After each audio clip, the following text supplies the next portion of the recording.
बच्चा डॉक्टर बनने का सपना लेकर दिन रात नीट की तैयारी कर रहा हो और उसके माँ बाप सिर्फ एक उम्मीद लगाकर बैठे हों कि उनकी बेटी एक दिन उनका नाम रोशन करेगी। लेकिन क्या हो जब दोपहर के उजाले में पुलिस और फॉरेस्ट डिपार्टमेंट के नाम पर कुछ दिन उस बेबस बेटी की जिंदगी और सपनों को चंद घंटों में कुचल कर रख दें।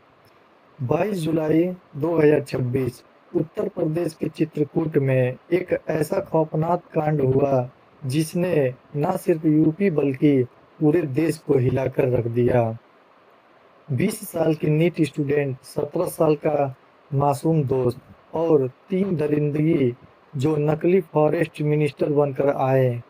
एक ऐसा जंगल जहां मोबाइल का नेटवर्क जीरो था और उसके बाद 17 साल की लड़की की वह बात हुई जिसने इस पूरे केस को सामने लाया। आज के इस वीडियो में हम चित्रकूट के देवांगना घाटी केस की ए टू जेड पूरी कहानी समझेंगे। घटना की शुरुआत कैसे हुई और कैसे सिर्फ 72 घंटों में पुलिस ने आरोपियों को दबोचा। 20 ईयर्स ओल्ड सीमा मध्य प्रदेश के जिले में अपने परिवार के साथ रहती थी। वह मेडिकल एंट्रेंस एग्जाम नीट की तैयारी कर रही थी। 17 वर्षीय एक लड़का सीमा के पड़ोस में ही रहता था और वह दोनों बचपन से एक दूसरे को जानते थे। उन दोनों में काफी अच्छी दोस्ती भी थी। 22 जुलाई 2026 के दोपहर करीब 1 से 2 के बीच यह दोनों चित्रकूट जिले से लगभग 12 किलोमीटर दूर स्थित देवांगना घाटी घूमने के लिए जाते हैं। यह एक पहाड़ी इलाका है। खूबसूरत और शांत होने की वजह से अक्सर लोग यहाँ घूमने के लिए आते हैं। घने पेड़ और पहाड़ियों की वजह से यहाँ मोबाइल नेटवर्क ना के बराबर होता है। दोपहर के लगभग 2:15 बज रहे थे। दोनों पहाड़ियों पर बैठे आपस में बातें कर रहे थे।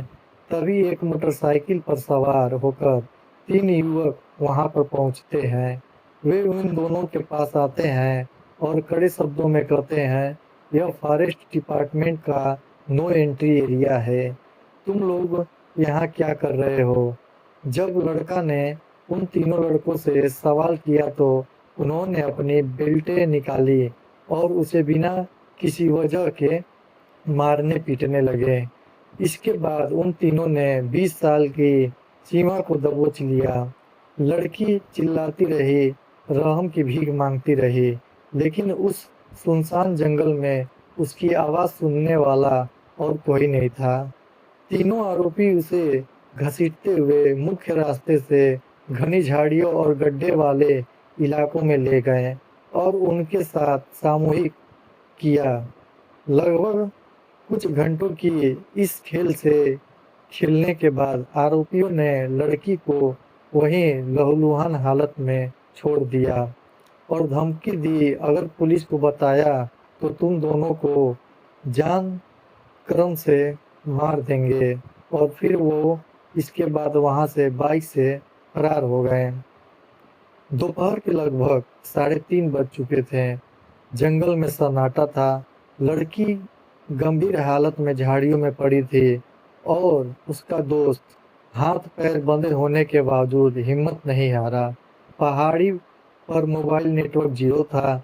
उस लड़के ने जमीन पर घसीट घसीट कर पत्थरों और कंकरों की रगड़ से अपने हाथों को खोला, जिसके बाद वो पहाड़ी से नीचे सड़कों की तरफ भागना शुरू कर दिया। लगभग 1.5 किलोमीटर तक भागने के बाद फोन के सिग्नल के टावर आए तो उसने तुरंत 112 पर कॉल किया और पुलिस को पूरी वारदात की जानकारी दी। अगर उसने बहादुरी और समझदारी ना दिखाई होती तो शायद यह मामला कभी सामने ही नहीं आता। सूचना मिलते ही कड़वी पुलिस स्टेशन चित्रकूट एसपी के नेतृत्व में भारी पुलिस बल मौके पर पहुंचा। पुलिस ने मौके पर पहुंचकर सबसे पहले पीड़ित को रेस्क्यू करके जिला के अस्पताल पहुंचाया, जहां उसका मेडिकल और फॉरेंसिक सैंपल कलेक्ट किया गया। पुलिस ने 5 टीवी बनाकर हाईवे के सीसीटीवी फुटेज खंगाले, जिसमें एक बाइक पर भागते हुए 3 युवक की पहचान हुई। 25 जुलाई 2026 पुलिस को सूचना मिली कि मुख्य आरोपी उर्फ जो लड़का है जंगलों में छिपा है। पुलिस ने घेराबंदी की, आरोपी ने गोली चलाई। पुलिस की जवाबी कार्रवाई में मुख्य आरोपी उस पटेल के पैर में गोली लगी और उसे गिरफ्तार कर लिया गया। इस मुठभेड़ में पुलिस कांस्टेबल भी घायल हुए। साथ ही पुलिस ने बचे हुए 2 आरोपियों को 50-50 हजार का इनाम घोषित किया, जिसके बाद वह दोनों ज्यादा दिन तक नहीं बच पाए। पुलिस ने उन दोनों को भी गिरफ्तार कर लिया, यानी इस खौफनाक कांड के तीनों आरोपियों पुलिस की गिरफ्त में थे। फिलहाल अदालत ने तीनों आरोपियों के अपराध को देखते हुए जेल भेज दिया है। अब पुलिस इस मामले की तेजी से जांच कर रही है, ताकि इन आरोपियों को जल्द से जल्द सख्त से सख्त सजा मिल सके। 20 साल की नीट स्टूडेंट जो डॉक्टर बनने का सपना देख रही थी, आज अस्पताल में अपनी जिंदगी और ट्रामा के बीच जूझ रही है।